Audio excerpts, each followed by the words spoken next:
सरहदें सिर्फ जमीन पर नहीं होती, असली जंग तो हवा में लड़ी जाती है, जहां ना आंखें पहुंचती हैं ना आम आदमी की सोच पहुंचती है। वहां तैनात होता है भारत का सबसे खतरनाक प्रहरी S-400 मिसाइल सिस्टम।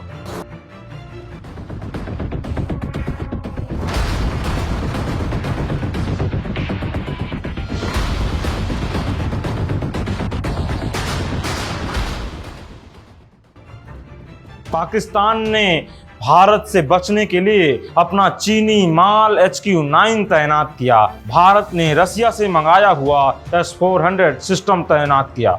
लेकिन भारत ने दुनिया को दिखा दिया है कि कर्ज लेकर हथियार नहीं, भरोसा लेकर तकनीक बनाई जाती है।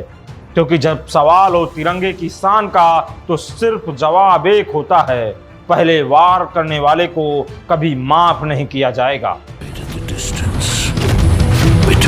Shadow and dust, but I'll strike you down when you betray our trust. So I'll find you, answer my job. That's my mission. That's my promise. I'll find you.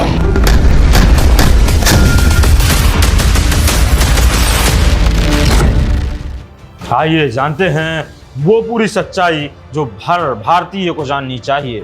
S-400 बनाम HQ-9, कौन है हवा का असली बादशाह? आज के इस वीडियो में हम बात करेंगे भारत के S-400 और पाकिस्तान के HQ-9 एयर डिफेंस सिस्टम की। दोनों देशों में एक दूसरे पर कई तरह के मिसाइल और हमले हो चुके हैं।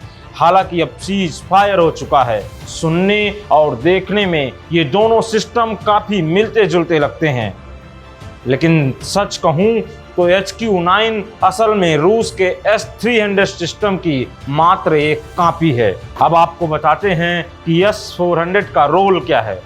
S-400 को डिजाइन किया गया है ऐसे टारगेट को रोकने के लिए जो बहुत तेज उड़ते हों और ज्यादा ऊंचाई पर हों, जैसे कि फाइटर जेट्स या बैलिस्टिक मिसाइलें। वहीं भारत का एक और सिस्टम है आकाश मिसाइल सिस्टम, जिसका काम है धीरे उड़ने वाले टारगेट को मार गिराना, जैसे कि ड्रोन या हेलीकॉप्टर। उदाहरण के लिए मान लीजिए कि कोई दुश्मन का ड्रोन आपके शहर के ऊपर मंडरा रहा है, तो आकाश जैसे सिस्टम उसे हवा में ही मार गिराएंगे। ऑपरेशन सिंदूर के बाद पाकिस्तान ने हमास की तर्ज पर भारत के ऊपर एक बड़ा हमला किया। उसने हमास की तर्ज पर सैकड़ों ड्रोन भारत की मिलिट्री लोकेशन पर टारगेट किए। हमले में श्रीनगर, जम्मू, पठानकोट, अमृतसर, लुधियाना जैसे शहर भी निशाने पर आए। इस बढ़ते खतरे के बाद भारत ने तुरंत S-400 सिस्टम एक्टिवेट किया और इसके साथ आकाश सिस्टम को भी तैनात किया गया, ताकि दोनों मिलकर पाकिस्तान के मंसूबों पर पानी फेर सकें। अच्छा, अब मैं आपको S-400 और HQ-9 के बारे में बताता हूं और समझाता हूं कि ये दोनों अलग कैसे कैसे हैं। S-400 की रडार रेंज 600 किलोमीटर है, यानी S-400 600 किलोमीटर दूर से दुश्मन की किसी मिसाइल को रडार में ले सकता है और 400 किलोमीटर में आते ही उसे हवा में ही खत्म कर सकता है। वहीं HQ-9 सिस्टम की रडार रेंज 250 किलोमीटर है और वहीं यह मात्र 120 किलोमीटर तक ही दुश्मन की मिसाइल को हवा में उड़ा सकता है। यानी अगर कोई टारगेट दिल्ली से 400 किलोमीटर दूर हो तो S-400 उसे वहीं रोक सकता है। वहीं HQ-9 120 किलोमीटर के अंदर अपने टारगेट को कवर करता है। अगर दुश्मन की मिसाइल 120 किलोमीटर से दूर है तो वह HQ-9 उसका कुछ नहीं कर सकता। अब आपको मैं बताता हूं कि S-400 काम कैसे करता है और यह कैसे बना होता है। इसमें एक लॉन्च व्हीकल होता है। यह वो ट्रक है जो मिसाइलों को ले जाता है और जरूरत पड़ने पर लॉन्च करता है। यह आमतौर पर एक भारी ट्रक होता है जिसे बैज ट्रक कहा जाता है। इस ट्रक में 4 मिसाइल ट्यूब होती हैं और हर ट्यूब में अलग रेंज की मिसाइल लोड होती है। इसमें 40 किलोमीटर की शॉर्ट रेंज मिसाइल होती है, 120 किलोमीटर तक मार करने के लिए मीडियम रेंज मिसाइल होती है और 250 किलोमीटर की मार के लिए लॉन्ग रेंज मिसाइल होती है। इससे भी ऊपर बढ़कर 400 किलोमीटर दूर उड़ रही दुश्मन की मिसाइल को मार करने के लिए इसमें एक लंबी दूरी वाली भी मिसाइल रखी जाती है। उदाहरण के लिए सोचिए कि दिल्ली में बैठे बैठे अगर कोई खतरा जयपुर में हो तो S-400 400 किलोमीटर की रेंज की मिसाइल से उसे मिनटों में मार सकता है। S-400 सिस्टम में 3 अहम रडार होते हैं। पहला बिग बर्ड रडार सिस्टम, जिसे लंबी दूरी का रडार कहा जाता है।